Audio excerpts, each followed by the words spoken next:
challenges. President Buhari needs nation security chiefs to chart the way forward.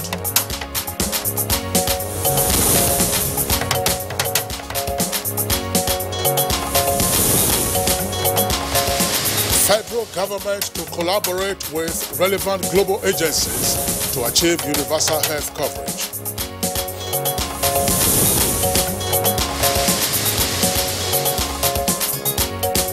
Challenges confronting road users and transport owners. Top deliberations as Vice President Oshibajo holds public transport owners of Nigeria.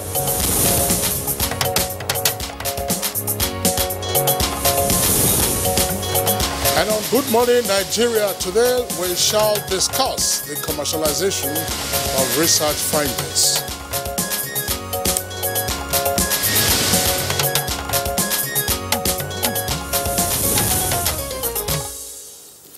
As the world tends to migrate towards knowledge-driven economy with the emergence of information and communication technology, countries around the globe are making frantic efforts to harness the potential of their research institutions and, of course, the citadel of learning.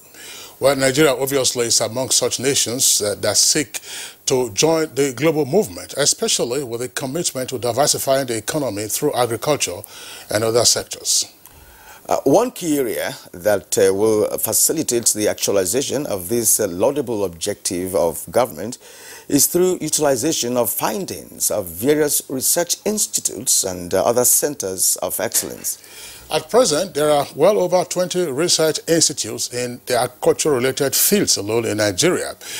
And results from those institutes have either been partially tapped into or have been left fallow on the shelves. That's exactly the truth. And as a way to change the narrative, the federal government in 2018 launched guidelines on commercialization of research and development results and inventions in Nigeria. One point to note is that UNESCO's Institute of Statistics says that global spending on research and development has reached some $1.7 trillion. And that the amount certainly is going to increase by year 2030 under the SDGs. And the Institute says 10 countries are responsible for 80% of global research and development spending and are the largest economies in the world. Now, experts indicate that translating or commercializing research findings into new or improved products and services in the marketplace, of course, is an important role as part of the value chain of a knowledge-driven economy. Now, almost 2 years after the launching of the document, how many research findings have been translated into products or services? What is the missing link between researchers and end users of research results? Researchers working based on the industry needs in Nigeria. What are the challenges militating against the commercialization of our research findings? And of course, one other question to ask, Kirian, is just the role of Nigerian private companies in terms of research and development departments to encourage further research as well as, of course, the commercialization of research findings. How much investment does the government of its own make in terms of research and driving the research from the lab to the industry? And what is the level of implementation of the guidelines on the commercialization of research and development results and inventions in the country? It's Good Morning Nigeria, reaching you live on the network service of the Nigerian Television Authority, which I will, of course, having guests to address those questions in our conversation segment. I'm Kingsley Osadolo. And I am Kirian Umayo, welcoming you also to today's edition of the program, which will also bring you our usual companion segments. Of course, it will include a newspaper review, business, and others. And all that will be in the course of this package. But first, let's take the highlights of the news from Habiba Oladipo. Good morning, Habiba. Good morning, Kirian. Good morning, Kingsley. Good morning, Nigeria. Here is the morning news. Worried by the deteriorating security situations in parts of the country, President Muhammadu Buhari has met with the nation's security chiefs to find facts and chart the best way forward. The strategic meeting held behind closed doors had in attendance the Chief of Defense Staff, all service chiefs and the Inspector General of Police. State House correspondent Adamu Sambo reports that the critical engagement is coming days after the renewed Boko Haram attacks in parts of the northeast where valuable properties were destroyed. At the meeting, which lasted at about an hour, an appraisal of the security situation was made and far-reaching measures taken towards addressing the situation. The service chiefs maintained sealed lips after the engagement with the president. NTA News, however, learned that President Muhammadu Buhari insists on more proactive, aggressive and decisive actions against the terrorists and other criminal elements across Nigeria. The president described the prevailing security situations in the country after a long period of respite as unacceptable. Meanwhile, President Muhammadu Buhari has approved the constitution of a National Humanitarian Coordination Committee to oversee all humanitarian actions in the country. In a statement signed by the Special Advisor to the President on Media and Publicity, Femi Adesina, the committee, which has the Minister of Humanitarian Affairs, Disaster Management and Social Development, Sadia Umar Farouk, and the National Security Advisor, Babangana Mungono, as chairman and co-chairman, will, among others, provide a national vision for humanitarian actions, advice on coordination between security services and humanitarian actors, settle disputes that may arise from interactions between security services and the humanitarian communities. Among others are Chairman, Nigerian Governors Forum, Minister of Defense, Interior, Justice, Budget and Planning, Chief of Defense Staff, Chief of Army Staff, Chief of Naval Staff, Chief of the Air Staff, Inspector General of Police, Governors of Borno, Adamawa and Yobe States, Commandant General, Nigerian Security and Civil Defense Corps, Comptroller General, Nigerian Customs Service, United Nations Resident Coordinator, Permanent Secretary, Ministry of Humanitarian Affairs, Disaster Management and Social Development, and the Chairman, Non-Government Organization Forum. The Chief of Army Staff, Lieutenant General Tukur Buratai, has assured government and people of Ebonyi State of military support towards providing a safe haven for sustainable economic development, peace and harmonious environment, not just in Ebonyi State, but the country at large. The Chief of Army Staff gave the assurance when he received the Ebonyi State Governor in his office in Abuja. We really need this type of cooperation at this point, with the expanded operations, with our continuous involvement in international security. This will provide a very formidable means of sustenance and for troops to be able to operate for a long duration without having to look back. And still security matters, the report of the House Ad Hoc Committee investigating unspent budgeted funds will assist the House representatives in ensuring that the funds are channeled to sectors that are key to the development and security of the country. This was when the Minister of Defense, General Bashir Magashi, appeared before the committee investigating the alleged non-remittance of unspent budgeted funds from 2009 to 2019. Proposal from the Minister of Finance, the one that came here, and by our powers, we have to look at it well, and then we'll send it, and the President is convinced that we have done a good job and assented to it.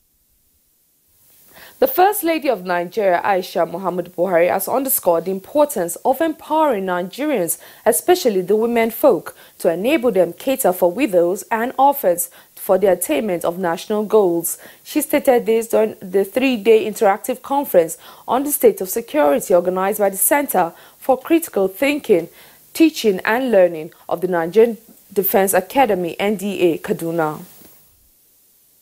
Education, therefore, without security, there will be no peace. Without peace, there will be no development. And without development, neither peace nor security can be guaranteed.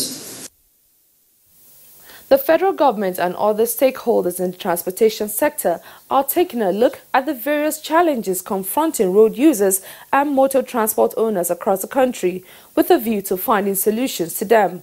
Vice President Yemi Oshibajo receives representatives of public transport owners of Nigeria who were on a courtesy visit aimed at rubbing minds with government on these challenges facing the sector. The delegation was assured of government's commitment towards providing critical infrastructure, including road, rail and power, as well as the completion of the second Niger Bridge, among major road projects across the country. And really, like one of the things that was said there is that already a lot is being done. It's just now to complete it, and to ensure that we carry every person who is important in this sector along, in order to come out once and for all with a robust and thriving industry. Road transportation has a lot of challenges, difficulties, threats. Presently, we have brought a lot of these things to the fore now, to the awareness of government, and government have listened to us, very seriously, and they are prepared, to work with us. Minister of Information and Culture, Lai Mohammed, says the federal government is committed to collaborating with relevant global organizations in propagating ideals that will target the goals of attaining a successful universal health coverage. The minister stated this when he granted audience to a high-level delegation from the World Health Organization in Abuja. All the relevant platforms that the country has are here today. How do we prevent those who are safe from being contaminated by those who are unsafe? And I think this is where I think we've come to the right place. And without being immodest, I think we here, one, you are speaking to the converted, two, we have practical experience. And that is news for now. Good Morning Nigeria continues with Kingsley and Kieran after this break. Perfect family may be under threat by germs. Germs can cause infectious diseases like diarrhea, typhoid, and flu. These infectious diseases are amongst the biggest killers of adults and children. In Nigeria, tens of thousands of children under the age of 5 have died due to diarrhea caused by germs. These illness-causing germs are everywhere. Dirty surfaces, on cuts and wounds, on your clothes, in unclean bathing water. To protect your family from germs, use the power of Dettol's 1 capful. For surface cleaning, for first aid, for your laundry, in your bathing water, and to protect your family from up to 100 illness-causing germs. Introducing Dettol with aloe vera. Soothing aloe vera, the power of Dettol, which is soft on skin and hard on germs. Be Dettol Sure.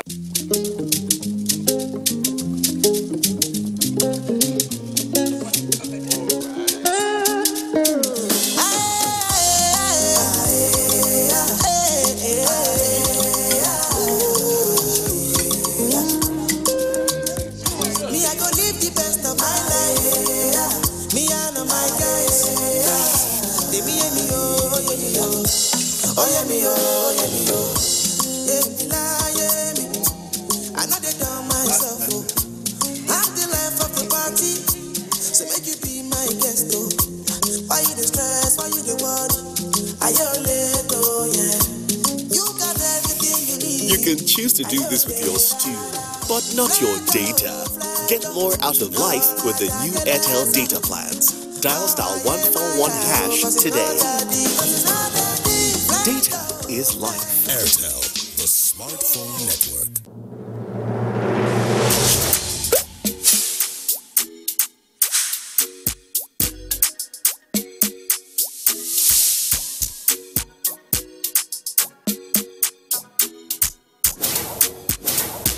Introducing the new and tasty Peak Yogurt. The nourishment to be you, do you, and go for you. Peak Yogurt comes in orange, strawberry, and plain sweetened flavour. All available in nearby stores.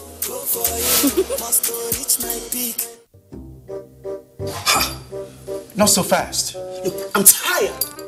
I want to check out of this country for greener pastures. Just calm down for a moment. Please sit down. Do you have a job where you're going to? No, but someone is arranging, Listen, Alinko. Checking out of this country without proper planning means one thing. Unimaginable begin. I've been in the diaspora, but legitimately doing great things at home and abroad. As I've been saying, without the proper footing abroad, the risk is not worth it. Listen, Alinko, it's better to be home than be trapped abroad, or even end up in prison.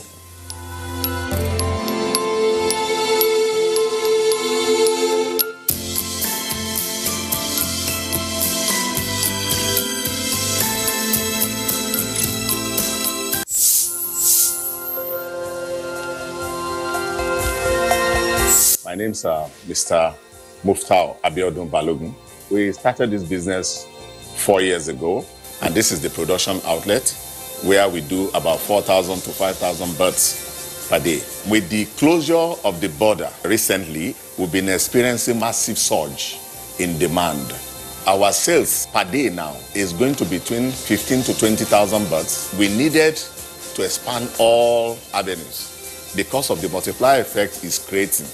And the most interesting thing about this closure is that many of my farmers today are farmers we recruited recently, and they are young graduates. What the government is doing will lead us right. And I can tell you, if the government sustains this thing, sky will not even be our limit.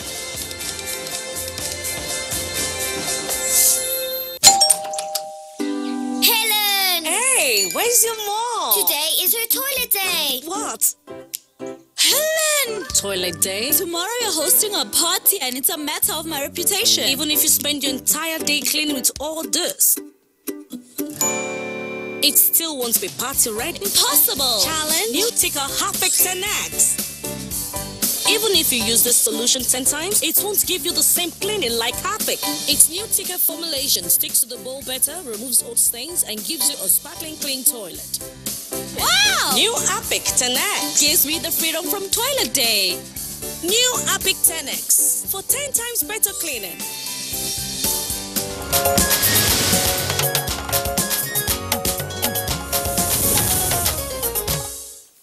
You're watching Good Morning Nigeria. Now time for business news. Experts say streamlining the taxation sector will eradicate multiple taxation and encourage would-be taxpayers to willingly submit to the process. Details with Kolo Mohammed on Business News. Hello and welcome.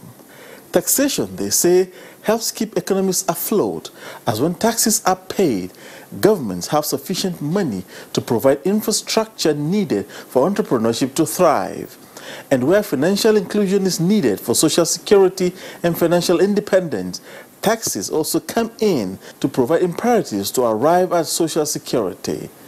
A development professional says taxes should be streamlined to avoid multiple taxation, and that only profits should be taxed. Businesses should be left alone, else they fold up. There must be a new reappraisal of taxation. There must be a new appraisal of the rules of engagement between government agencies and entrepreneurs if we really want to develop this economy.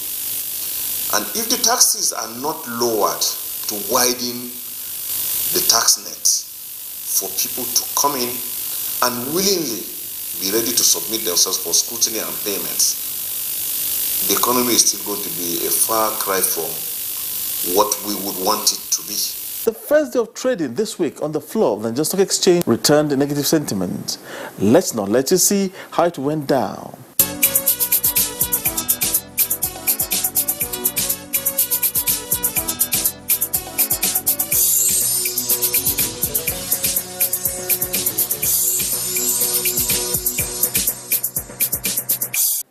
My name is Kolo Muhammad, saying thanks for having you along.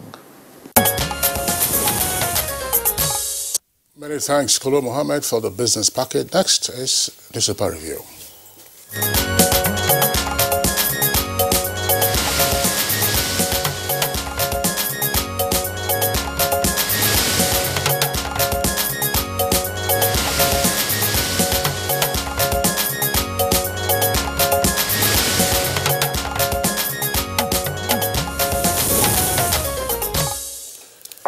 Bayo Atebe is here for the newspaper review. Bayo, good morning and welcome. Thank you, Kyria. Good morning. Good morning, Kingsley. Right, good morning, Nigeria. Thank you. Yeah, good morning. Yes. Daily Trust newspaper. I will begin with the Daily Trust from top to bottom. Why NSA was absent at Buhari's meeting with security chiefs. Details on page 6. Bayelsa governorship. Supreme Court to hear APC application for review tomorrow. It's on page 42. Airlines lose over 46.8 billion naira to Lagos airport hiccups as travelers groan. You find that story on page 10 of Daily Trust newspaper. The lead headline this morning on this newspaper: anger as DSS gives anti-kidnapping manual to VIPs. With 2 riders as masses fall victims of abductions. It's selective protection for elite civil society groups. That's, of course, according to the civil society groups. It is a selective protection. The story is on page 5. And below the photo story there, you have gridlock. FCTA bans early morning vehicle inspection. That's on page 26. Aisha Buhari wants security structure re-examined. That's on page 3. Now, slain footballer, 2 killed as Ogun protest turns bloody. Yeah, that's about it all. All right, so we'll take a look at the Punch. Above the nameplate of Punch says investment commitments declined by $60.99 billion in 2019, and that's according to the NIPC, with details at page 36. Buhari meets service chiefs, NSA Munguno absent. Army and family jostled for $376,120 linked to general. That's page 10. Manufacturing declines as 2.27% GDP growth surpasses IMF projection. Details can be found at page 35. Now, 2 earpieces there beside the nameplate says federal government shortlists Ethiopian Airlines and others for aircraft maintenance and leasing facility. Police killed 5 suspected bandits in Katsina. And late story says APC fumes as PDP demands review of Buhari Supreme Court victory. And there are 2 riders to that there. Then the photographs there on the front page related to the headline. Ex-Zakzaki and wife's trial resumes. Case adjourned till April 23rd, with details at page 58. Fraud. Bauchi governor suspends local government chair summoned by EFCC. EFCC quizzes Kano Assembly minority leader over 1.5 billion naira scam. Remo Stars player, 2 killed as police dispersed Shagamu protesters. 2023, that's the kicker. Lagos APC backs Tinubu, says ex-governor qualified. And Sharia police decries Sokoto high rape cases. Will not remove Ishaku over absence. That's according to the Taraba Assembly, with details at page 21. Bio. Well, let's start with what happened yesterday. Barely 24 hours after President Muhammadu Buhari vowed and promised an aggressive campaign against terrorist Boko Haram, he yesterday met with the Chief of Defense Staff, Service Chief, and the Inspector General of Police. As observed, the National Security Advisor was not there. The meeting was held behind closed doors. Some papers reported that they also held another meeting with the Chief of Staff to the President after meeting with the President. The President on Sunday, looking at the attack at Gerkida, said that in the coming weeks, Nigerians will see an aggressive campaign that will end the insurgency of Boko Haram once and for all. So there is a now positive development. The Chief of Defense Staff have also urged the soldiers who are fighting in the war front to share their ego and work in synergy. The infantry, the military are on ground across the 3 northeast states, and they often require the support of the Air Force, which they have been receiving tremendously because of reporting bombardments all across. The Navy is also giving its support, particularly in the Lake Chad region. And a lot more will be achieved if there is synergy rather than unnecessary rivalry, because when there is conflict and rivalry, the opponent or the terrorists would tend to take advantage of it.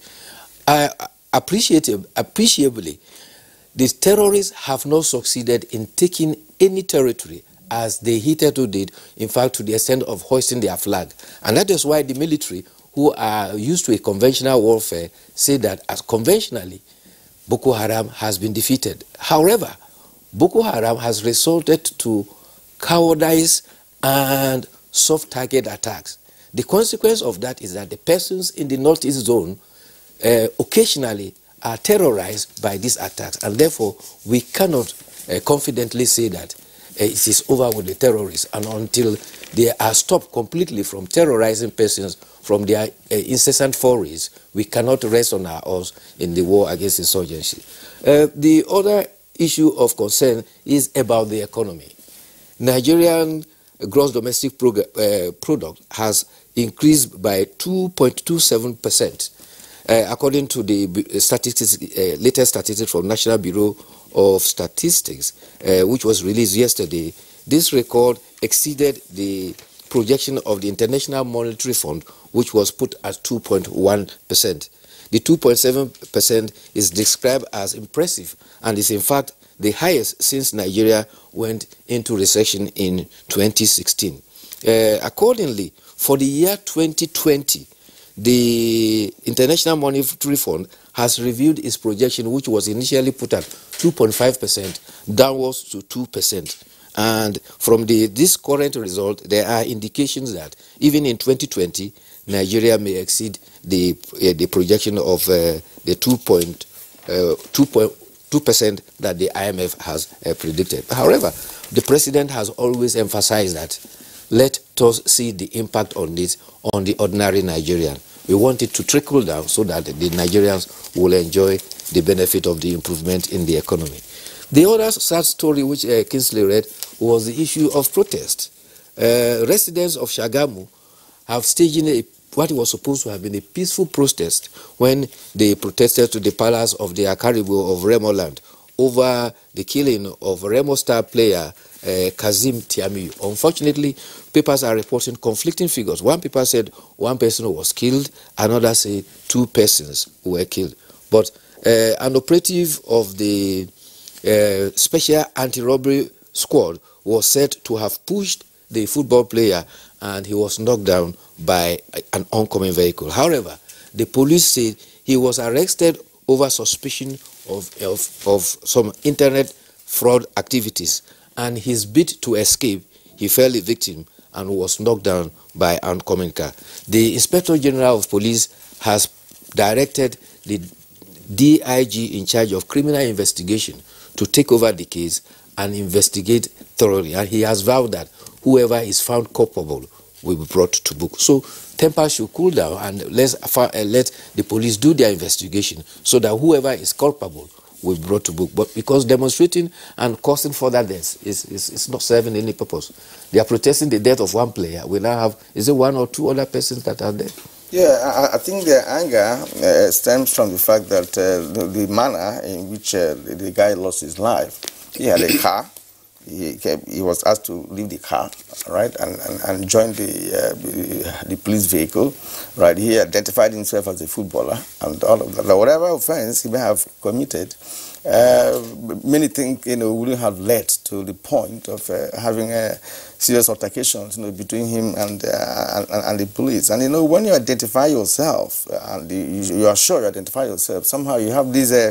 You are emboldened, to say, look, yeah, exactly, you have some kind of confidence. So that is what I think is aggravating the kind of protest that we saw, in Shagamu yesterday.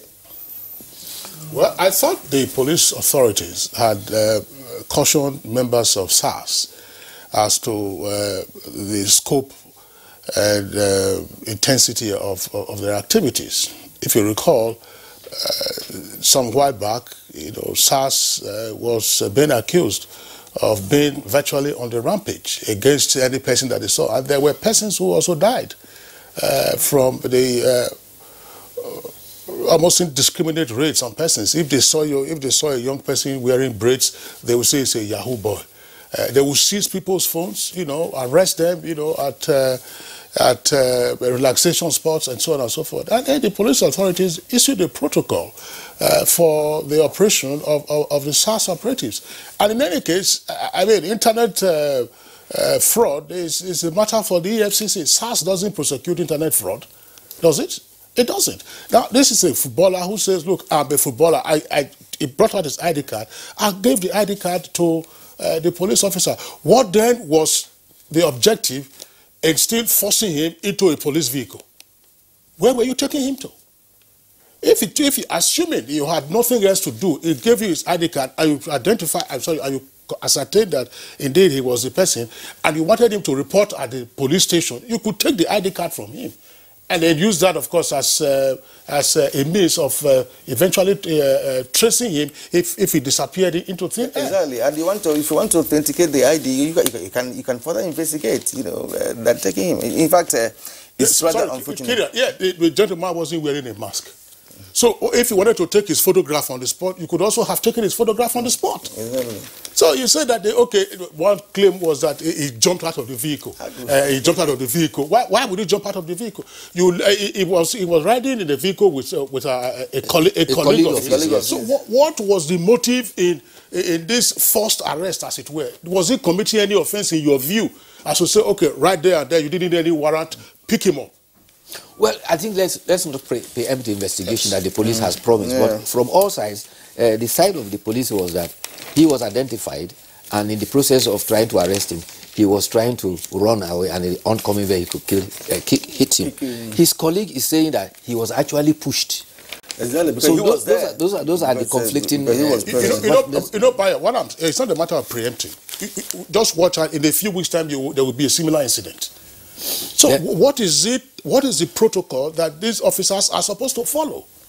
I think I agree with you. The rules of engagement and the community, from what we've read in some places, the community identified the persons concerned, the South people concerned, because they operate in that area. They have identified, and their characteristics, well established, so they know what happened. And that is why they were so angry. But like you said, leading to another death is it's unfortunate. It's unfortunate, yeah. Right. They were warned not to get involved in civil matters and so on. But you see, there are instances of them getting involved in civil matters, land disputes, spousal disputes, XYZ. Well, Tyson Fury is expected to receive a hero's welcome to UK today. Meanwhile, his opponent that he defeated to win the World Boxing Council title, Deontay Wilder, has been admitted in hospital. You recall that after he suffered a knockdown in the 3rd and the 5th round, he was left with a bleeding ear, and eventually his corner threw him in the towel. The ear is responsible for anybody maintaining his balance. And the moment he had a blow to his head and his eardrum were busted, he could not maintain his balance sufficiently, and it was almost that he was there for the kill. But the good thing is that that's an opportunity for Anthony Joshua to unify all the 5 belts for the World Heavyweight Champion. When eventually Wilder gets his return match, and Tyson's target is all the 5 belts, and Anthony Joshua's target is the WBC to add to his pack. It was an explosive encounter, really, very spectacular in terms of performance on the part of Tyson Fury. He boasted he was going to hit him in the face, and the way he did it was exactly the way he boasted he was going to do it. So, on the other hand, the other young man, the guy is very brutal as well, but he was unable to contain, the force, coming from Tyson Fury. At the end, Tyson Fury didn't appear as if he has even fought. He looked unscathed throughout. And you are asking for an encounter between him and Anthony Joshua at this time? What is this? Wilder is entitled to a rematch. It's part of the terms of the condition of the fight. I'm leaving but that the ultimate is the unifying. Yes. Let's not push for that right now. Let Anthony Joshua enjoy his belts. Probably get out of Shagamu very quickly and then return to the gym. Because you said, but you looked at the face of Tyson Fury, and it was as if he hadn't broken a sweat. Yes, he hadn't broken a sweat. And the fact of the devastation of his blows on Wilder, which of course ruptured his ear, the 3 semicircular canals carried the fluid that are responsible for equilibrium. That's balance. It was a brutal fight, no question about that. Throughout, Tyson Fury was on top. But one piece of advice, let Tyson Fury and Wilder take advantage of probably a 3rd encounter, and then let Anthony Joshua also, continue to enjoy, not just enjoy, but also, strengthen himself by having more bouts. there are a number of journeymen on the tour. There's no mandatory defense now or mandatory encounter between him and the WBC title holder. We have to be very careful. It's not a time to, it can be big money, but it's not a time to lure fighters. It can take a while for the unification to occur. It can take a while. Look, people, you see, writers and spokespersons will hype up all of this, and before you know it, These are about money. These are about money. I know. Just hold on a second. There's a chap, a British guy, Amir Khan. They were priming him and prompting him to get into a fight with Canelo Alvarez. After that fight against Canelo Alvarez, have you ever heard of Amir Khan? Again. It was good night. He ended in the cul-de-sac. Yes, but you know, this is about money. You know. When they stake it, right, the guys step in. All right, Kieran, we're skipping the editorial. Yes, all right. Okay. Okay. All right, Baya, we are talking about boxing coaches and boxing analysts, but I will let the guy be careful. Look, Larry Holmes, one of the biggest mistakes Larry Holmes made as a heavyweight boxer was to try and take on strong opponents. He went to the light heavyweight at the time, and unfortunately he lost his crown. He was one of the longest reigning heavyweights, Larry Holmes. All right, Baya Trebi, thanks a lot for being around. We'll see you again tomorrow. Okay, it's Good Morning Nigeria for the network service of the NTA. We'll take a short break now. When we return, we shall be dealing with commercialization of research findings. Love will be able to unite, irrespective of tribe, religion, and culture. So we keep preaching on love. That is the only binding force. Let us love ourselves, irrespective of where the person comes from.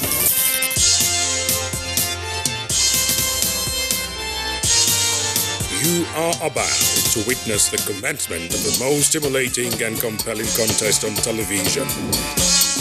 This contest is only for the strong, the intelligent, and the talented. Get ready for the Unity Challenge reality TV show. Coming soon.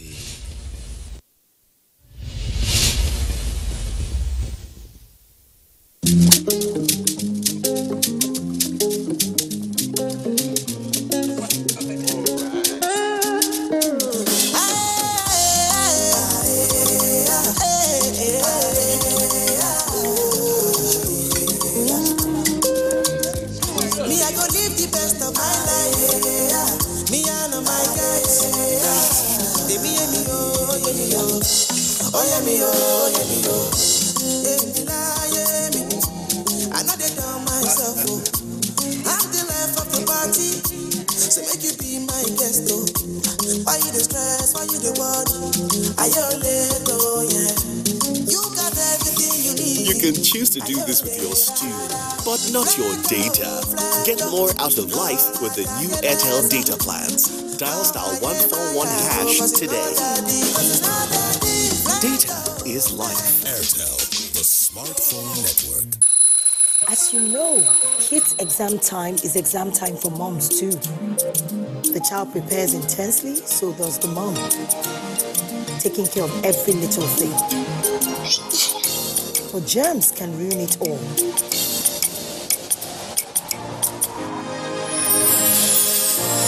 What if he falls ill on his exam day?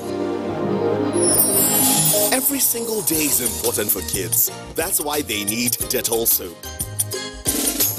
It protects from up to 100 illness-causing germs. Everyday protection, everyday Dettol. 65 grams, now 150 naira. New digital technologies have thrown up new opportunities for online news gathering, reporting and management. NTA TV College invites online reporters, journalists, public relations practitioners, multimedia producers and freelance reporters to a special 2-week intensive course on intermediate online news reporting skills. Take advantage of the course to upscale your skills in computer-assisted reporting, social media content production strategies, online media platforms for information dissemination and management. Date 2nd to 13th March 2020. Course fee 80,000 naira per participant. accommodation inclusive. Also running is a special 4-week intensive course on modern trends in broadcast media marketing. It is an essential course for the sales force in the broadcast media, in the public and private sector, to sharpen their skills and improve their capacities to deal with contemporary marketing challenges and competitors. Date 16th March to 9th April 2020. Course fee 100,000 naira only per participant, accommodation inclusive. The venue for both courses is the serene and secure environment of NTA TV College near Old Government House, Rayfield, Jos. For more inquiries, please call 0803-314-4383 or 0806-980-9807. NTA TV College, Jos, training you to be the best you want to be.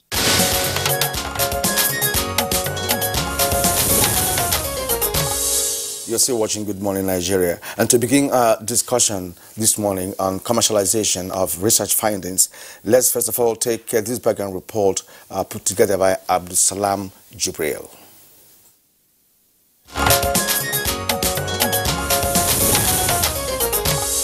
In many advanced economies today, the application of scientific research findings from educational and research facilities is vital to the growth and development of the country.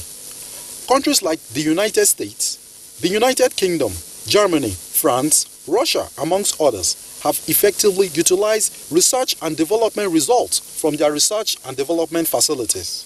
In Nigeria, with the government's drive towards diversification, the value of scientific research produced at universities and research institutions provides a veritable source of revenue generation.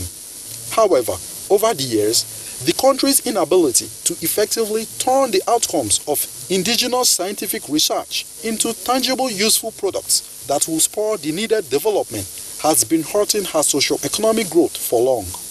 To this end, in July 2018, the federal government launched guidelines on commercialization of research and development results and inventions in Nigeria. This was aimed at facilitating the commercialization of the numerous research and development results and inventions lying idle on the shelves of most Nigerian universities and research institutions across the country. However, many experts have stressed that the challenges facing researchers in Nigerian universities go beyond guidelines for commercialization. They maintain that researchers are not encouraged to research into issues that affect society, such as energy, access to safe and clean water, and waste management, amongst others. Nevertheless, 2 years after the launch of the guidelines, how many scientific research findings have been translated into tangible, useful products? Guests on Good Morning Nigeria will be providing answers to these and more shortly.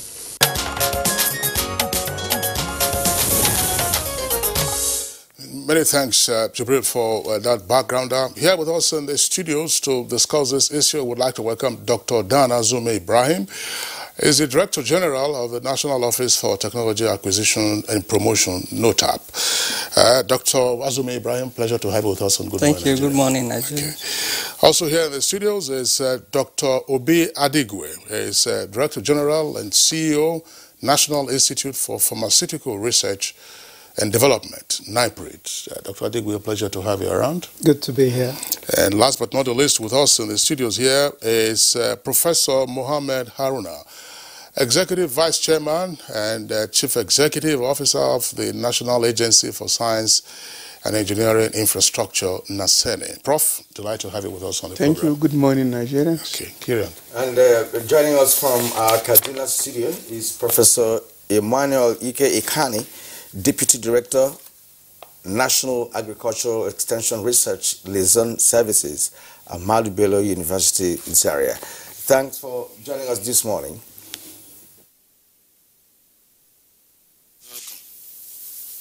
We also like to introduce from our Lagos studio, Ambrose Oruche, Acting Director General, Manufacturers Association of Nigeria, MAN. Mr. Oruche, we thank you for being part of the show today. Nigeria, thank you for inviting us. All right, gentlemen. In a sense, the subject matter appears straightforward, but it definitely, some persons would say, lies at the root of some of the developmental challenges that we are facing in the country. Now, let's begin with the Director General of NOTAP. Here, we're talking about the application of research findings to solving everyday problems.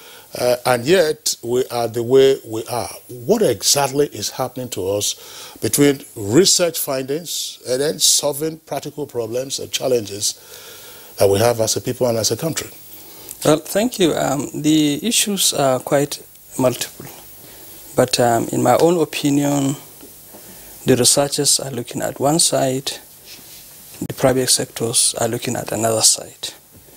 And unless the two of them will come to converge on a point, the vibrancy of our research and development efforts is highly unlikely to translate into products and services. Yes, the researchers, first of all, you have to understand the environment under which they operate, particularly in the universities and in most of the research establishments. Funding is an issue. And if, like any other sector, the educational sector is not well funded. And research and development is most affected.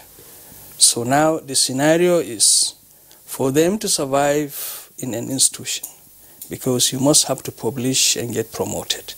So in my own opinion, they concentrate mainly on basic research to enable them publish and get promoted, but that does not bring any economic development to the system. What we need is, before you undertake any research and development, you have to look at the application of that research. And is there the need for it? There must be a demand-driven research, so that at the end of the research, there is direct application of that research finding. Who would now move it to the next level? You don't expect a researcher who had taxed his brain to come out with one solution or the other to go ahead and commercialize it. No. Commercialization exercise is purely a private sector affair.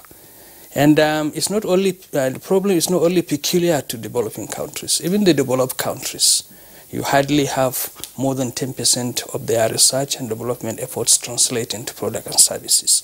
So the issue is we must have to devise means of bringing the private sector and the industries and the academia together. NOTAP in its own vision realized this gap, and we try to establish partnership between the academia and the research establishments. And under this partnership, we have 3 major programs, but I will only for this case decide to discuss on 2. One is, yes, government alone cannot fund everything. The private sectors must have to come in the development of the human capacity, to come in development of the needed infrastructures in either the laboratories or the workshops, so that if you have the capacity and you can undertake credible research and development effort, there must be infrastructure. The laboratories must be good, so that the results you get are good enough for the private sector to take in. So we came up with NOTAP Industry Technology Transfer Fellowship. It's a voluntary contribution by the private sector to develop the capacities of Nigerians, particularly people who have finished master's degrees and are going for PhD. These are the critical mass of manpower we need in this country. Any research and development at that level is most likely to translate into products and services. Then after that one, yes, there is infrastructure deficit. You go to the universities, you see the laboratories, sometimes you shed tears. So government alone cannot do it, and cannot fold our arms. The private sectors that make quite a lot of money from the sales of their products, we feel they have social responsibility to also contribute. And quite a number of them have started coming in to assist in upgrading some laboratories. So the issue is, unless the two of them begin to come together, but what we have, the scenario we have on ground is the private sectors are looking at one side, the research establishments are looking at another side. So we must have to bring them together so that we can get the benefit of all our research and development efforts in this country. All right, that's having the right synergy. Okay, I think what I have said points to the fact that what is lacking is actually identification of a venture capitalist, who we have interest in research results. Of course, we have known that some research institutes are lacking in terms of funding and what have you. Let's bring in the Executive Vice Chairman of NASENE, who is also heading a research institute. What's your view about the scenario, a situation where you have some results already and they cannot be commercialized? What is the situation? Well, thank you very much for this question. Riding on what Dr. Danazumi has said, the researchers are looking at one angle. They believe that each research should have originality, it should be reproducibility, while the private sector is looking at profitability. So the fact that one has developed a product and has a prototype does not make it readily available for commercialization. That should just be the beginning, because the commercialization process is how do you mass produce, how do you distribute, market research. In fact, in most cases, despite the support of government in development of incubation centers, several infrastructure required to ensure the products are readily available at the standard needed is not yet ready by producing the first product. Now, what is done elsewhere is to ensure that from this product prototype that in the first place need-oriented, because market buy what is needed, not what you want. Several research, of course, may be the passion of the researcher to produce that, not necessarily what is needed in the market. Of course, in market you have choices. You only do what you must buy because of economy.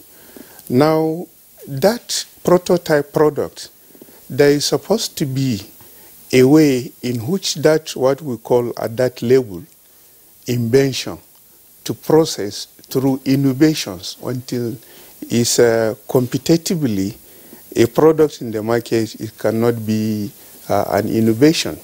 Now, for NASENE, looking at these challenges to address further, government has established the National Agency for Science and Engineering Infrastructure with a mandate not only to have research products, but as a proof of concept to even have pilot manufacturing plant to demonstrate viability and commercialability, and even do some businesses to prove that this is viable, so that private sector interested in this can see some final account, balance sheet of the performance assessment to see. Private sector need profit. So where these things are successful, it is necessary and there is availability of funds to mitigate several risks in taking on non-products into the market, of which is lacking in our sector. Okay, Professor Mohamed Haruna, thanks. Let's bring in now Dr. Ube Adigwe of NIPRID. What's been the experience of NIPRID with regard to research findings and the availability of those findings as products, if not services? Well, NIPRID has actually been successful in getting some of our research output into the market. Niprisan is a product, a phytomedicine that has activity against sickle cell, and it's very widely used, close to 40 countries internationally as at the last count. However, I think the problem is more deep-seated than my colleagues have mentioned. In this part of the world, we also, in addition to what they've mentioned about the disconnect between research and industry, we also lack an appreciation of research, the power of research. We lack an appreciation of that. And I'll give you an example. A few weeks ago, the data came out about the number of deaths from Boko Haram in the past decade. Are you aware that antimicrobial resistance has probably killed more people in 1 year than Boko Haram has killed in a decade? And in terms of antimicrobial resistance, NIPRID did a groundbreaking study here in Abuja a few years ago where we sampled veterinary products and we found evidence of bacteria, that had antimicrobial resistance. And we also found evidence of heavy metals. And we've tried to engage, and we've looked for partners to take this forward. Because like my colleagues rightly mentioned, government can't do this alone. And in fact, in the developed world, government, is taking a back step from research. Recently, halicin was discovered in the MIT. The school that discovered halicin was a partnership between the Jamil Institute for Machine Learning in Health. It wasn't just MIT. So the movement is towards industry, and not just industry, NGOs partnering, even rich individuals partnering with research institutes. You have people who have millions of naira and millions of dollars in this country. In the developed world, there are people who would say, well, my father died of sickle cell anemia. NIPRID, here is 200 million naira. Within 2 years or within 10 years, get us something. And if necessary, I will embed, an accountant in NIPRID to make sure that the funds are spent the same way. We in NIPRID have been asking for these type of partnerships. But unfortunately, it appears that apart from one or two people who understand the impact of research, people don't appreciate it. I'll just give you, one more example. I was appointed close to 18 months ago, and I inherited from my predecessor 4 products that are ready to go to the next level. These products would require less than 200 million to get into the market, and they're all products that were gotten from natural resources, phytomedicines, and they're all products that have activity against diseases that are prevalent in our area. And we're still looking. We've reached out to the different foundations, we've reached out to people, and there just seems to be a lack of appetite for people to engage in research. What are those diseases, for instance? Diabetes is one of them. Tuberculosis is another of them. And then, Kieran, I just wanted him to back up a bit, because he was making a comparison between the fatalities arising from Boko Haram activities over a decade versus fatalities arising from antimicrobial activities. Could you just explain that again for the benefit of our viewers, and exactly what you mean by antimicrobial activities and heavy metals? Yeah, antimicrobial resistance is basically when you have an infection from either a bacterium or some other related microorganism.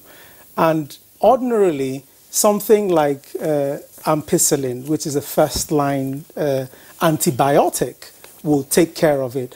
But because in the past, either you or someone around you who that organism has also infected, and maybe you got it from, has abused that antimicrobial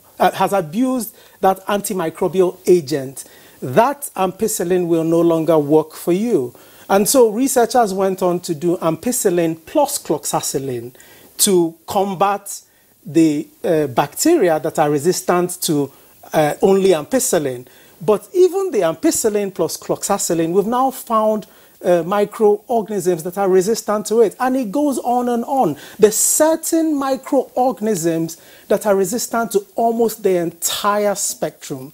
Something like Clostridium difficile, something like Acinetobacter baumannii. and something like methicillin-resistant Staphylococcus aureus. And what happens is that if you get any of these infections, you just keep going from one antibiotic to the other, to the other, to the other, and you're not sorted, and you die. So, and the person dies. And the person not. Thank you so much for that revelation. Because. Over the years, the problem has always been the disconnect that we're talking about. People are not interested in investing in products they're not very sure of. That is the attitude of the businesses, the private sector that we have seen. You've told us that you made a frantic effort to engage foundations and other organizations to, key into that. And that will lead us into bringing in Ambrose Oruche, the acting Director General of the Manufacturers Association of Nigeria. You are very key when it comes to the private sector. And we are talking about the private sector not being interested in investing in research findings in Nigeria. We have understood quite clearly that we may have issues with the status of some research institutes in terms of infrastructure and what have you, but there are results, as we have just heard from Dr. Peter Adigwe. Now, what is the problem, in your understanding, as to why the people in the private sector who have the wherewithal in terms of financial muscle are not keen into research findings in Nigeria? Thank you for that question. The two things we discovered, or the challenges we discovered with the commercialization of research work in Nigeria is, one, the research works are not available for where the investors can see it. Secondly, most research works, like I said in introduction remarks by Kingsley, was not done based on need assessment. It was just based on the researcher's perception of the problem without first understanding what the industry or the manufacturing facilities need to solve a problem. So what we have done, when we identified these two major challenges, was the first one, an issue of making it available for investors. We are partnering with Raw Material Research and Development Council to organize an expo where the research works by the research institutes and then universities will be displayed for both local and foreign investors to take advantage of. That's why we felt that bringing the research works done by institutions in a way that everyone will see it will enable the commercialization of it. The second aspect is the issue of not doing need assessment before carrying out the research work. We signed an MOU with Committee of Deans of Engineering of Nigerian universities to be able to exchange faculties where the faculties of the universities will be admitted in the manufacturing facilities to go through, and then based on the challenges or the problem discovered in the manufacturing outfit, design a research work that will solve the problem. We are about to kick off that, and then the process is starting. This is what we feel that when we do that, the faculties and universities will be able to design a research work that will be able to solve problems in the manufacturing outfit. Thereby, we also develop local technology and be able to enhance the knowledge that we have. We also, as part of the process, we will take some of our members to the faculties to be part of the board of the faculties to be able to share the knowledge that they have in the manufacturing process with the students so that they can, from the process, develop a research work that can solve a problem. So two things we discover is that the research work is not available where the investors can see it, and then secondly, the research work is not done based on need assessment of the industries. Thank you, Ambrose Oruche. Just a follow-up. In the past 3 years, we have had a Technology Expo in this country where we showcase the best of brains in science, technology, and innovation in Nigeria. Naseni is here, Notab is here, and we have many other research institutes who displayed what they have. Magnificent findings. Even students have research results that are authentic and that can be utilized in solving problems. As a matter of fact, the scientists are not living outside Nigeria. They understand the problem. I have covered science for a while, and I understand that these results are there, but the interest in picking them up or taking the risk is what is not there. Now, saying that it's not displayed where it will be found means that perhaps we don't have research institutes again in Nigeria. If you walk into Naseni, for instance, you will see an array of research results, turbines, jet engine, many other products that are problem-solving products.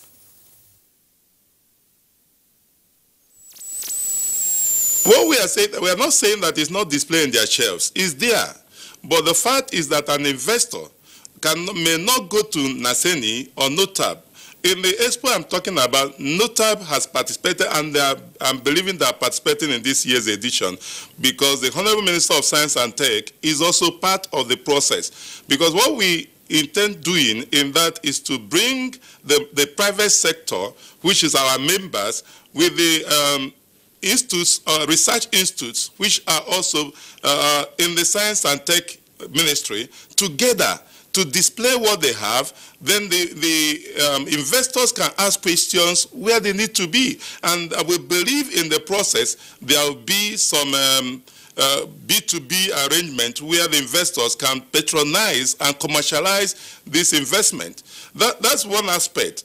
Another aspect we have also carried out was to have an MOU with Chemical Society of Nigeria, because we believe that Chemical Society of Nigeria has a lot of researchers that have researched into so many things, but the investors taking it off for commercialization was not there.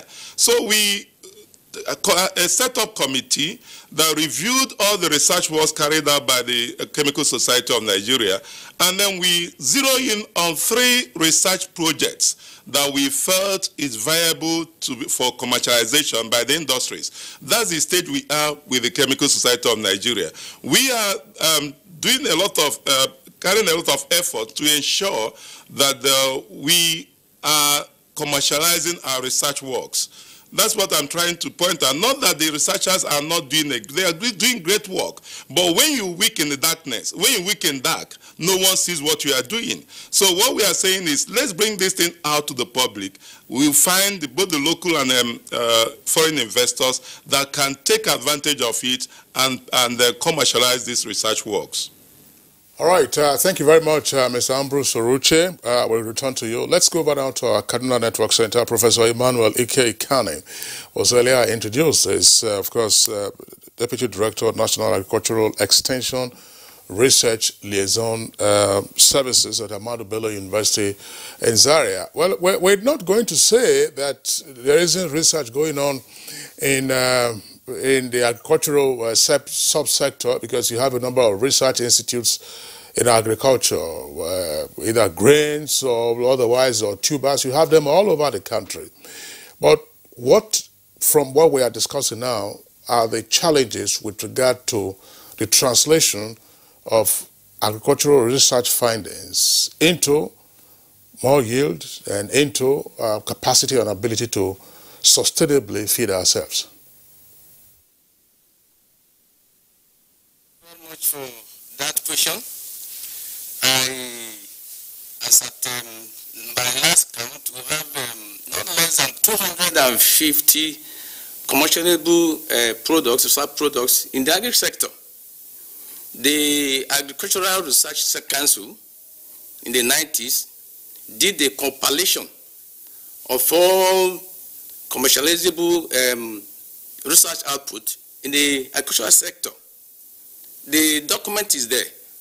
But like my earlier speakers have said, there is a disconnect between research activities, research output, and the industries. And it's a major problem. It's the same thing in the agricultural sector. And I want to say this. When you talk about commercialization, you are by implication saying that the actors in commerce are entrepreneurs. They go for what gives them profit. And they go for any solution that's meeting their needs. Like the earlier people have said, I want to let you know that for any research to be attractive to the industries, it must start from felt need. Felt need. What is the need? I can give an example. The cowpea, Nigeria is the greatest producer of cowpea in the world, but you can't export. What is the reason? The reason is because the percentage of residual chemical because of the springs on the field and even storage is so high. The international standard is about 0.01%. On the average, that of Nigeria is about 11%. Chemical residues in the beans. But I can let you know there's a good news now. Last year, December 2019, there is a new cowpea breed that has been breeded by my university, IR, that was sponsored by ARTF, and this cowpea is called pod borer resistant cowpea. This, instead of spraying up to 8 times, you just spray for 2 times and it's done. And so the residue, the chemical residue in these beans is grossly down. So we can now have a product in the house we can export that can meet international standards. But the question is, because of what I want to call intellectual silos, everybody wants to keep his own product at his breast so that another person will not come and steal the shine. It's a problem in the research industries. But there must be a policy. There must be a policy, like the earlier speakers have said. In Kenya, 2010, the Kenya government established an agency that is called Kenya National Innovation Agency. And the purpose is to link research activities with the industries. In the US, as far back as 1929, there was an institute called the Battle Memorial Institute. And what is the aim? What is the purpose? The purpose is to deliberately link research activities in the universities with the industries. Because, let me say this, there is no success that is sudden. You can never have a success, a sustainable success, and it's a product of sudden occurrence. We must be intentional in this. We must be deliberate to link up what is happening in the research world of our country with the industries by deliberate policy. And then I want to say this, that a good product will always sell itself. That is why the researchers must go in for felt need. The takeoff of any research, whether it's applied or it's basic, must take off of the felt need. What is the need? What is the felt need of the industries? What is the need of the firms, the factories? And this has to be put in place to have a product in your hand that can sell. And this is not a rocket science. It is about, like my earlier speaker has said, need assessment. No research you take off, and the simple reason is because you want promotions, you want to get to the next rank. But the burden of meeting need that is happening in the land should be the drive. And once research is demand-driven, it will sell. And I can tell you this. Thank you. All right, thank you very much indeed. Gentlemen, we are getting into the nitty-gritty of this conversation. He made mention of an establishment in in Kenya, which was working. And I think I saw the same thing in Indonesia. Prof, we were there together in Indonesia in 2016, where you have an enclave, where you have about over 100 research institutes in one is established in an area. Right, from one step to the other, from one point to the other. You don't need to travel to get to the next level of it, which is an arrangement by Indonesia to ensure that all research results are coordinated, right, and properly directed. Right, but when people talk about need assessment, I agree with that. But from what Adigwe told us, he talked about medicines that can cure diabetes, sickle cell, and the businessman is wondering whether he's going to sell. It is going to sell because diabetes is all over the place. Right, that's just one example. But let me bring in Dr. Azumi Ibrahim. Technology transfer licensing is seen as a prerequisite for successful commercialization. So where does NUTAP come in here? Yes, for any research and development product to be commercialized, first of all, you have to protect that intellectual asset. You have subjected, as a researcher, you have subjected yourself, your brains, to activities to come out with one innovation or the other. And if you just rush and publish, that information is now in public domain. You may not have any monopoly whatsoever. So the most important thing first is to protect the intellectual asset. How do you protect the intellectual assets? We realize that there is a very big gap. Researchers in a hurry, when they hit any jackpot, when they hit any innovation, they are in a hurry to tell the whole world, yes, I have done that. Once it is in public domain, you have released the information, anybody can use the same information and makes money out of it. So when we realize there is that gap, we now come in to assist in protecting the intellectual assets of any researcher in Nigeria. Wherever whether you are a private sector, you are working in the university, or you work in a research establishment, we assist. How do we assist? We advise that whoever comes out with any innovation that is patentable, you come to NOTAB, we'll assist you to write the claims, we'll assist you to fill all the necessary forms, take that forms to the patent registry, pay the patenting fee. We only call you to come and collect your patent certificate. It is now when you protect that intellectual asset, you may decide to licensing out. Because the need is there. If any manufacturer is interested in that particular innovation, you can now negotiate. You either licensing out, and the licensing out can be inclusive or exclusive. What do I mean by that? I can decide to license out only to Korea, and Korean will have the right to produce the products based on my technology. Or I may decide to distribute it to anybody who is interested. That is inclusive and exclusive. So that means I will be getting some kind of royalty, some income from my intellectual asset. So unless we begin to understand the need for us to protect that intellectual asset, even the licensing fee, even the licensing cannot take place. So the other issue is, yes, even if you don't license it, if an institution comes out with an invention or innovation, they can go further to establish a spin-offs. They can go further to establish startup. All this trying to demonstrate the economic viability and their technical visibility, or the invention or the innovation you'll be able to establish. So there is a very, very, very poor culture of intellectual property protection in the research establishments. So we've been trying, and I think we have established 54 intellectual property and technology transfer offices across the Nigerian research and development establishments, universities, research establishments, and polytechnics. And whenever we go there, we sensitize the university community that you need to protect your intellectual asset. How you protect it, how you do it, will assist you. So now requests for patents started coming from the universities, and we've been having some kind of incremental number of requests, and we have been able to assist quite a number from 2015 to date. So that is the first issue.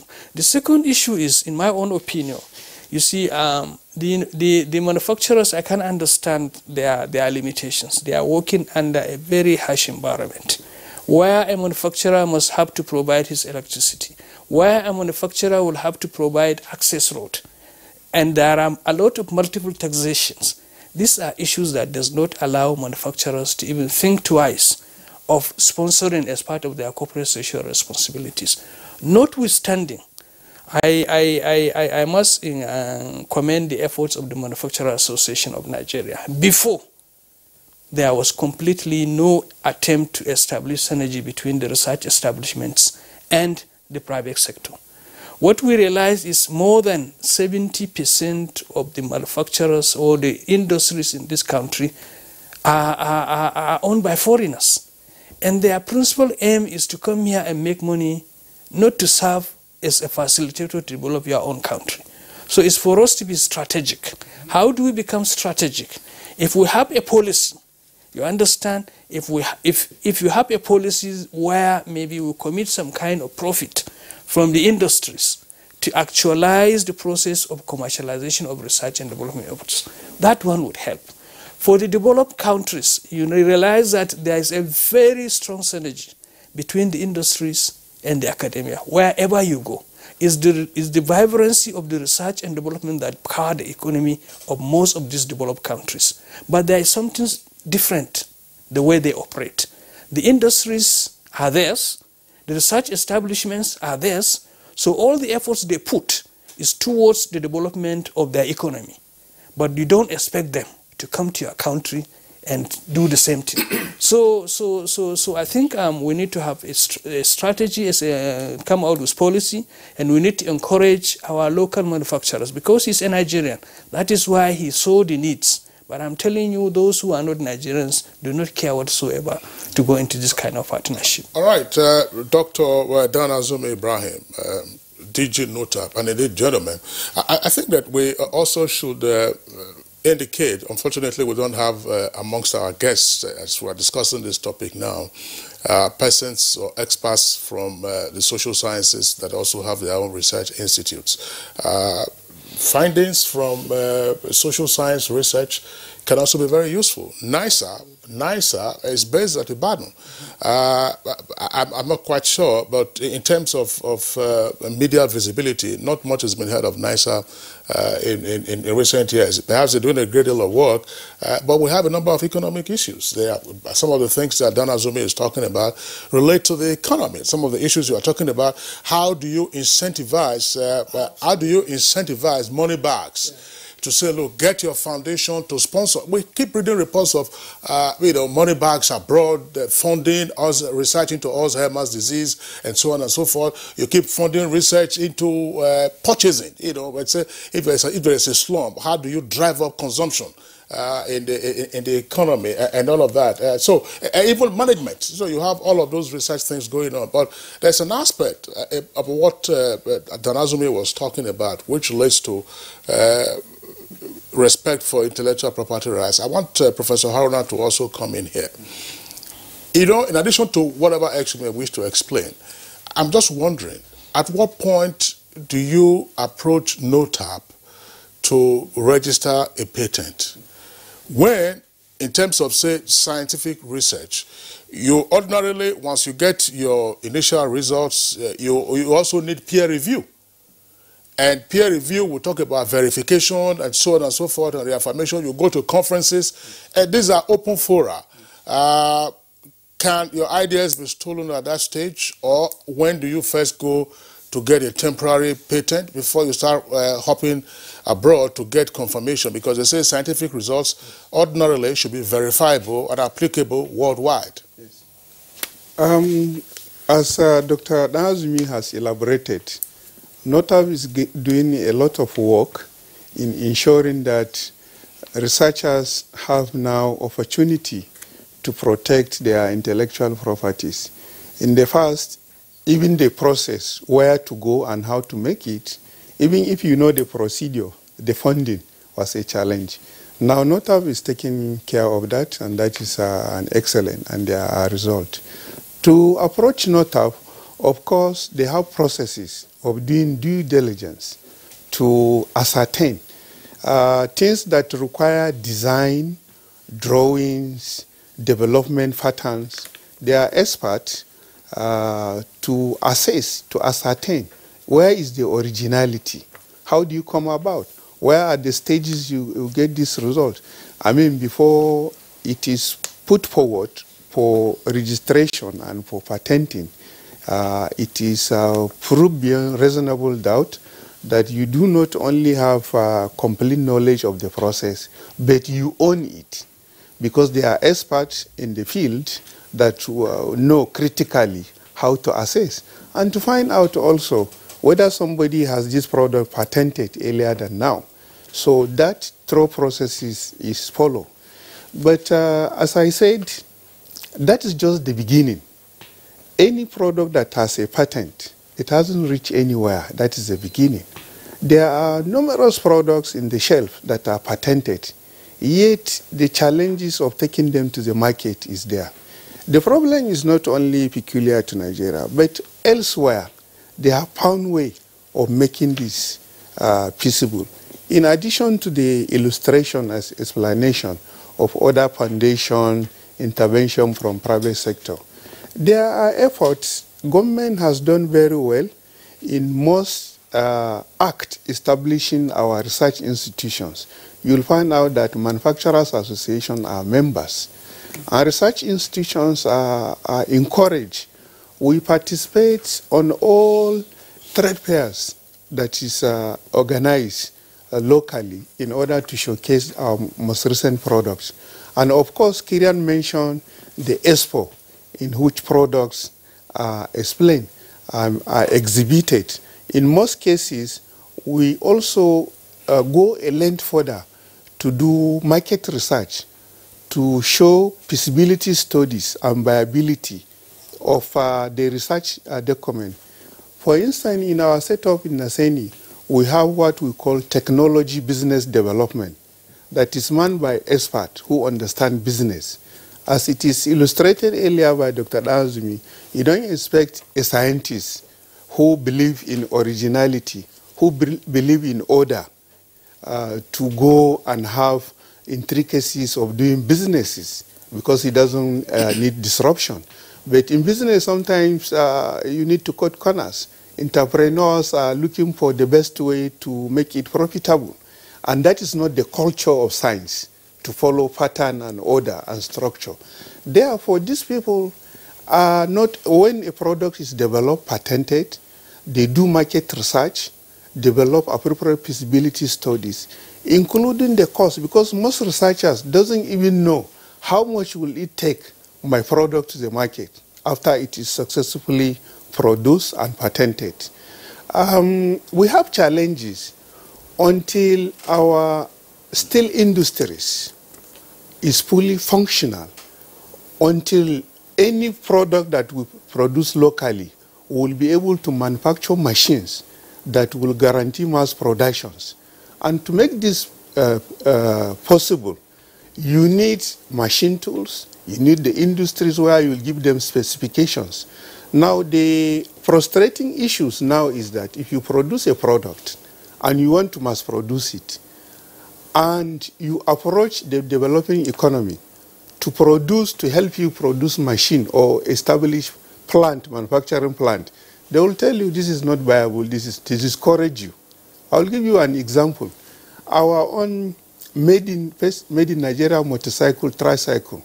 What discouraged is availability in large quantity in the market we are still doing, because the manufacturers would discourage those in auto industries that doing this one will make you pace other lines is too expensive. If we can do it, to do this, if our steel industry machine tools are working, we can do it and demonstrate our own. The same thing, you are aware that we have to take engineers to China.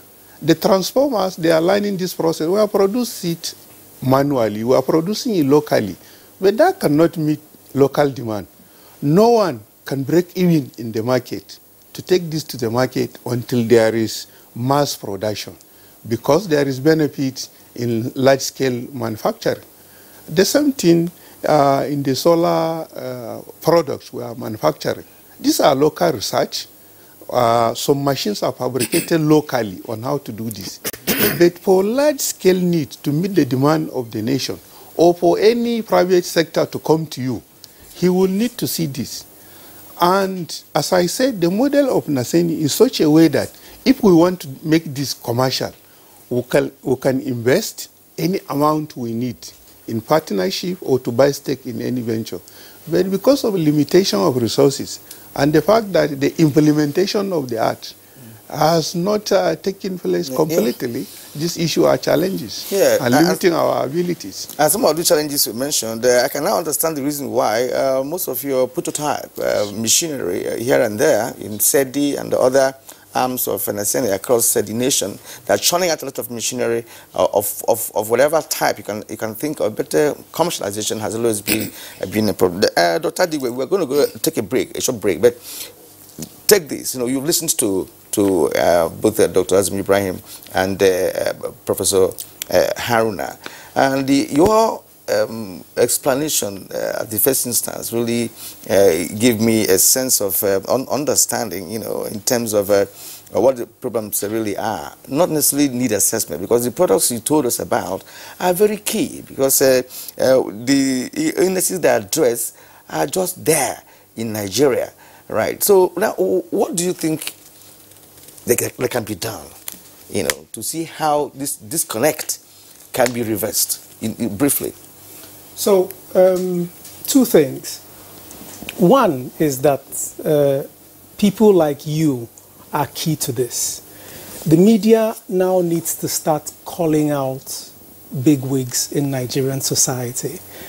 You are a company that has 1 billion naira turnover. In your bottom line, how many grants have you specified for local research? That is key. Another thing that we are doing to address the problem before people come to us is that we are now taking our research findings to people who need them. So even though it's not the responsibility of NIPRID to go and sell its research, sell in inverted commas, science is moving towards the level where the scientist also has a responsibility to ensure that his finding impacts on people's lives. We need to move away from, professors with hundreds of publications and zero impact to research that actually impacts on people's lives. So one of the things we've done in NIPRID is that we've developed the Contextual Processing Protocol, which has mapped natural resources across the 36 states of Nigeria and developed processing mechanisms using local people to harness those local products, process them, and get them either to the Nigerian market or ready for exportation. A good example is eucalyptus. We've signed with the Kaduna state government. When I came on board, NIPRID had the technology had indigenized the technology of extracting the essential oil for eucalyptus. If you go to the market, the 2-3 brands of eucalyptus oil you find on our shelves are imported. Meanwhile, we had preliminary evidence that eucalyptus grows in the north-central, northwest part of Nigeria. So what did we do? We sent out researchers and said, who needs this most? Who can we approach? We met up with the Kaduna state government at the highest level, and we found out that they had considerable amount in Kaduna state. Had a meeting with them. He commissioned a business case and feasibility study, and we found out that they have somewhere between 6,000 to 10,000 hectares of eucalyptus already existing. We've moved the discussion along to the point where we're now looking for investors to come in and partner. So eucalyptus is 1 out of 3 products we have for Kaduna State, and we have 3 products for every state in Nigeria. So far, we've engaged 10 state governors. I think we've met with Katsina State Governor, NIM, that's Azadirakta Indica, which India makes millions of dollars from every year. That's one of the products we went to him. Interestingly, what's the common name for that? That's Dogonyaro. Neem as a director indica, the big one that has a big shade. The one they used to use for malaria or something. So many things, so many things. There's neem tea leaves that can be gotten from that. There's neem oil, there's neem cream, there's neem hair shampoo. All from Dogonyaro? All from Dogonyaro. And in Nigeria, all we've been using it for is shade. India is making tons of money from it. All right, Adigwe and gentlemen, we're taking a short break now. When we return, we'll take reactions from our viewers and then continue with the conversation. Let's go, guys. Babe. Yeah? Would you please turn on your hotspot? Okay, there you go. My lady, play this ball. Hey, hold this guy down. Password, please. 0808.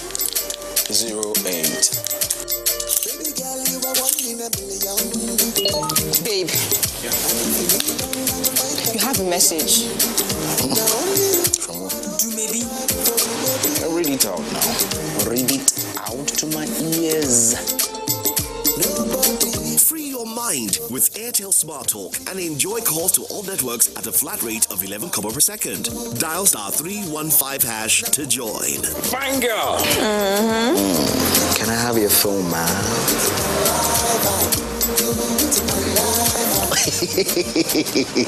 Airtel, the smartphone network. My name is Balaunti. I'm the Managing Director of Petroleum Product Marketing Company, a subsidiary of NNPC. There are significant price discrepancy between Nigeria and its neighbors across Africa. There's a discrepancy of between 150 to 250 naira. That creates an incentive for arbitrage, whereby smuggling triumphed by taking petroleum product across the neighbors so that they can be sold at higher price. While the smugglers are making the money, Nigeria is paying for it. And that payment is distorting everything that we do in terms of planning, in terms of our ability to fund, and thereby taking money that is meant for development. The introduction of this Operation White, we have a reduction of close to 6 million liters on daily basis, which if you take an average of 150, translate to a saving of over 1 billion naira every day. That is the benefit of Operation White, and we have started seeing the great benefit.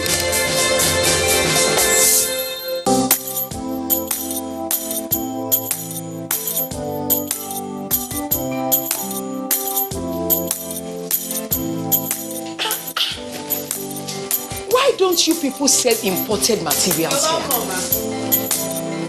As beautiful as the shop is. Auntie, buying foreign goods does not help our economy. Neither does it boost local production. And the good thing is Nigerian-made products are high quality. And to make Nigeria great again, that is why I only sell made in Nigeria products. Because change begins with me. I'm convinced. Change begins with me too.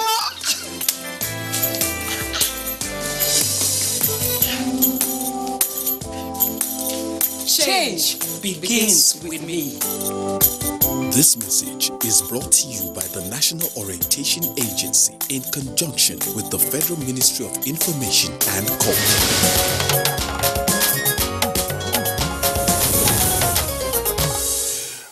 Welcome back, and it's still Good Morning Nigeria live on the network service of the Nigerian Television Authority. Now, just before we take our tweets, we'd like to go over to our guests in Lagos and also Kaduna Network Centers. Ambrose Oruche, who is the acting DG of the Manufacturers Association of Nigeria. This question is coming to you. Listening to what Professor Haruna of Nasene said, is talking about the fact that, okay, you have virtually a plenitude of inventions, of research findings and outputs, but there's the challenge of mass production.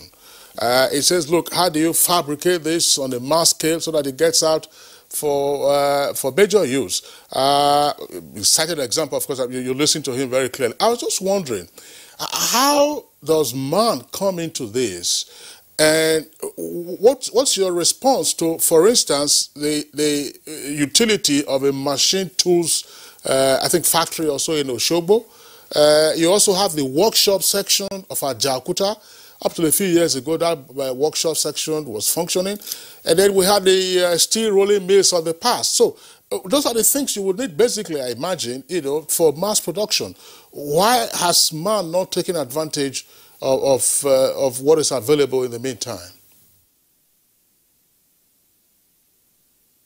Thank you, Kinsley, for that question. I think one of the speakers, one of the panelists also mentioned that the local manufacturers faces daunting hills, daunting challenges in terms of providing self-electricity, providing self-water, providing building self-road, and all that is given in other environment, other climes for favorable manufacturing production. The challenge we are facing is that there is no incentives for people to go into manufacturing in Nigeria. And I want us to understand that manufacturing is what develops an economy. An economy that the contribution of manufacturing to GDP is as low as 9% we have in Nigeria, cannot aspire to be a developed nation. So we need to incentivize investors to go into manufacturing. For instance, like you mentioned, we need something like Ajokuta steel to be able to produce basic steel that is required for secondary manufacturing. But what do we have? We have to import all the cold roll, all the hot roll we needed. We have to import them in order to be able to produce other steel. And manufacturing is based on the steel and wood. But where we have to import in order to primary manufacturing products, in order to go into secondary or tertiary, we are not helping ourselves. So we have been advocating for government incentivizing, giving incentives to this manufacturing in terms of the funds, the cost of funds. Currently, the cost of funds is so high that it will like one manufacturer was discussing with me. He says that it's only a madman that will go into manufacturing in Nigeria. That's the extent he views the challenges that the manufacturers face in the economy. Where you have to get a fund at 18%, what are you going to produce to be able to make even, to break even in this economy? We talk about diversifying the economy. You cannot diversify the Nigerian economy without incentivizing the manufacturing sector. That's why we are pleading with government.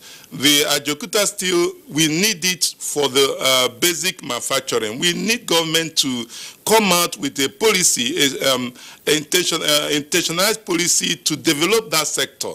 We also are pleading for multiplicity of taxation that was mentioned by one panelist.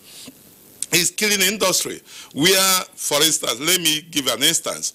We pay 30% income tax, we pay educational tax, we pay all forms of tax, and then when you have a dealing with a regulatory agency, you have to pay for that services the regulatory agency is going to provide. What is your taxation for? If your taxation is not for wrong government, why are we paying for SON? We are paying for NAFDAC, we are paying for NESRA, we are paying for all kinds of charges. So to maintain government establishment that our tax ought to have used to maintain them. So when you look at these things, it's difficult for someone to come in and set up a manufacturing plant. It could have been better for me to go into importation and sell. I have no liabilities. But going to manufacturing, we are pleading with government to come and assist. There are so many ways we could have done that. It's part of advocacy. We have been sending to government agencies, both the presidency and all the ministries, for assistance. And that's critical for the survival of manufacturing industry on sustainable level. Yeah, well, thank you so much. You know, just yesterday, we hosted one of Nigeria's manufacturers who has been in that business over 40 years. I'm talking about Chief Eric Umofia. He has been manufacturing, and there are many other manufacturers that have been engaged all these years, you know, irrespective of all the taxes you mentioned and what have you. I think part of the problem is interest of the manufacturer, the interest of the private sector, you know, in engaging in any of the, engaging any of the agencies in Nigeria to take up one aspect of production or across the globe. Manufacturing is not easy. Those taxes may be necessary. Ours may be multiple, it can be negotiated, but from all indications, other manufacturing companies are also existing, especially those owned by foreigners. So we keep wondering why our own nationals cannot take up manufacturing of all the, in all the sectors of mention in terms of research findings. Now, let me return to Professor Ike Ikani, Deputy Director, National Agricultural Extension Research Liaison Services. Sir, the current administration is laying more emphasis on agriculture, and of course he's been commended for the giant steps taken so far in revamping agriculture in Nigeria. What would be the way forward in terms of extension services that are required to make the bold step being taken by government be more effective and efficient? Thank you for that question. I agree with you that the federal government is focusing on agriculture as a means of diversifying our economy. And I want to agree with the government and all Nigerians that until we fix agriculture, we're going nowhere. Because agriculture is about food. You have heard severally that a hungry man is an angry man. That is the truth. A hungry man is an angry man because once you are hungry, you can't think straight. That underlines the importance of agriculture in any economy. And I listened to your program yesterday, Nigeria After Petroleum. That was a good, informative program. And I'm happy that these topics are coming in. Now, let me say this, that the research institutes, the Faculty of Agriculture in Nigeria, the universities of agriculture, the Faculty of Agriculture in Nigerian universities have had a number of research outputs, but adoption level is low. And what is the reason? I can share with you that as of today, the actors on the field actors in the Nigerian agricultural sector are still using and still having the mindset of the traditional farmer because of level of education. And you know, education has a major role to play in adoption of innovation, in adoption of technologies. And you agree with me of the statistics going on around about our country that over 10 million children of Nigeria are out of school. That is not a good news. Because there's no way you can go in for innovation, there's no way you can adopt technologies when you are illiterate. And so I want to say this, but in my institute, what you are doing now, because the extension structure in the country, what we call the ADPs, the Agricultural Development Programs, have become moribund. In my institute, what you are now doing to bridge the gap of this structure that is no more functioning, or not functioning well, is to take advantage and leverage on ICT. In my institute, the NILS, where I work at Abuja University, we now have what we call the National Farmer Supply. National Farmer Supply. It's an establishment that was conceived by the Federal Ministry of Agriculture, and we are lucky to be for this establishment to be in our place, taking advantage of ICT.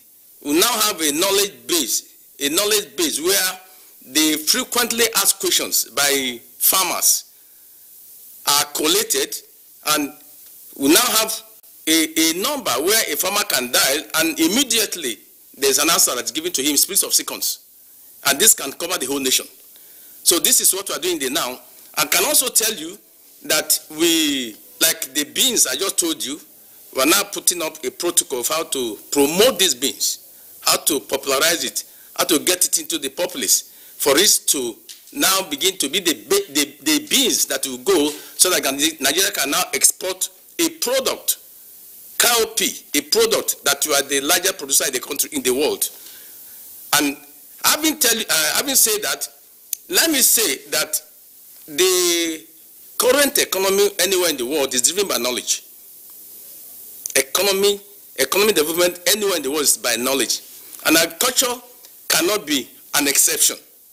To do modern agriculture, we must pay attention to knowledge, we must pay attention to expertise, we must pay attention to skills. And this is how it must go. Because modern agricultural activities cannot be done by the crowd. It has to be by expertise. And this is the way to go. I also want to tell you that I'm encouraged. I have some encouragement in my heart because of the new university. The private universities coming online now in the country are doing some good works. I know a number of universities that are now beginning to establish what they call industrial parks. If you go to some of these private universities, all the food, all the drinks that they have that is taken by anybody in the university is produced by the university. And it's a good way to go. And why is it so? It is because it's private. I, as a person, I believe that for our economy to move forward, the private sector must be on the driver's seat. Why?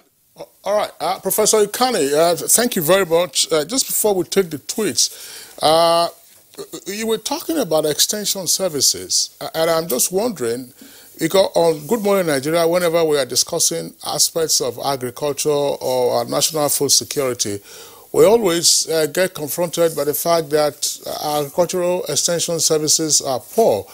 And I'm sure you'll recall that one of the key assignments given to beneficiaries of the NPower program of this administration was to employ them as agri-extension service workers.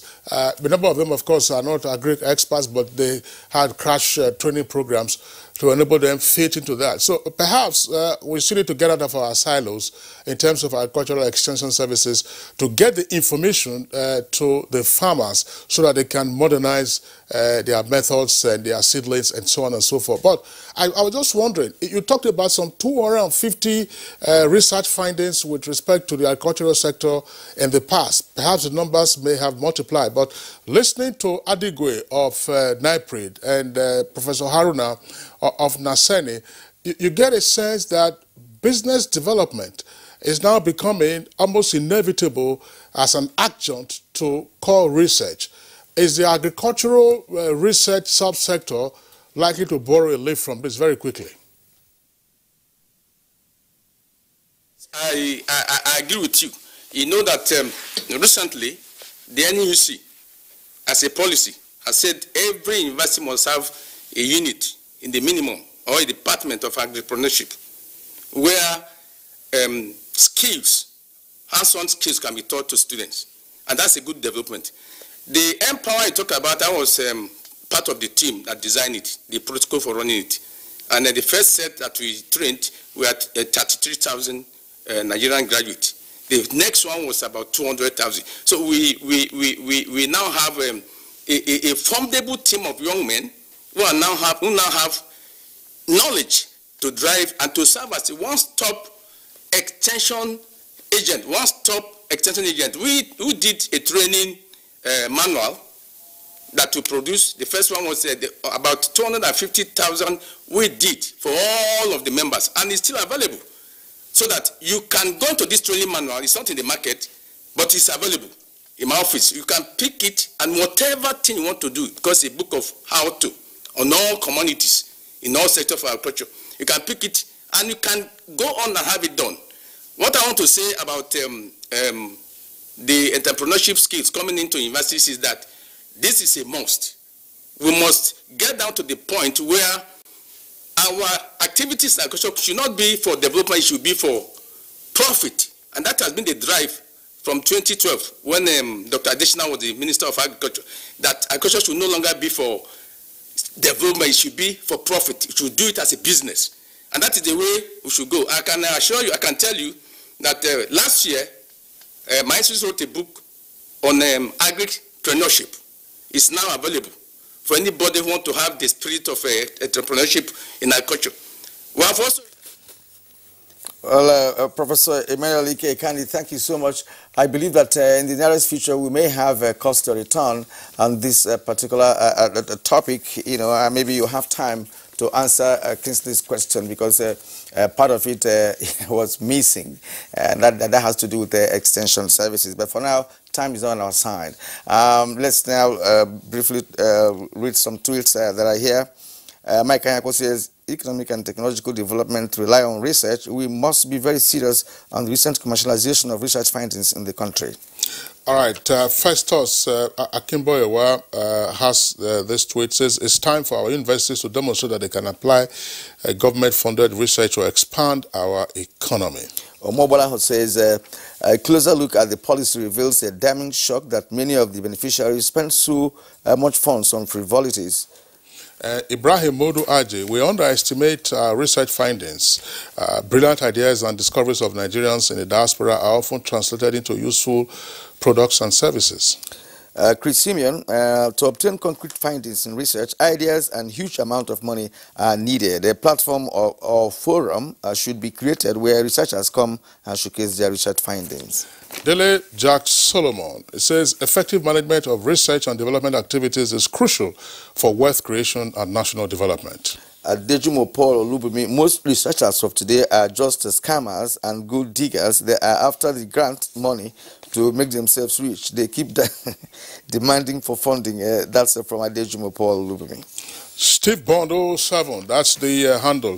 Simply because there is no encouragement for the brilliant minds Western countries harvest and utilize their ideas, the government should do more. More research theses are gathering dust in our libraries. That shouldn't be so. His word said this is really well thought out subject. The fact that there has been huge funds injected into research, yet many years have passed and we haven't seen the dividend. Another one from Adejumo Paul, very quickly. It says, henceforth, no penny should be given to any researcher until they have made a promising and worthwhile breakthrough on their own before grants can then be given to them to expand the scope of their research. Bashiru, there are tons of research findings in every sector of the economy capable of turning the country's fortunes around. All right, Matawal Bulus says, as an academic in one of the public universities, I got a PhD admission in 3 different approved foreign universities for the past 3 years, and I have been renewing that with a view to getting the TED fund sponsorship, but to no avail. Underfunding is a menace to achieving set objectives. Hussein Danjuma, the manufacturers should communicate the research institutes their area of needs and fund the researchers on those areas. And we've come to a close. Yeah, right? those are the tweets. Obviously, as my colleague Kirian has indicated, there are many more matters arising from our conversations. We have not been able to drill further into the bedrock of this very fundamental issue. But however, we'd like to appreciate all our guests who've been with us this morning. Dr. Dana Zumi Ibrahim, DG of NOTAB, that's the National Office for Technology Acquisition and Promotion. Thank you for being with us on the program. Thank you very much. A deep thanks also Dr. Obi Adigwe, Director General, National Institute for Pharmaceutical Research and Development, NIPRID. And our thanks to the Executive Vice Chairman and CEO of Nasene, Professor Mohammed Haruna. Thanks a lot for being around. Thank you very much. From Kaduna, we were joined by Professor Emmanuel Ike Ikane. He's of Ahmadu Bello University. Thanks a lot for being around. And from Lagos, Ambrose Oruche, Acting Director General of Manufacturers Association of Nigeria. Gentlemen, thanks a lot for your thoughts and insights into our topic this morning. Let's take now one of our segments, and that's sports.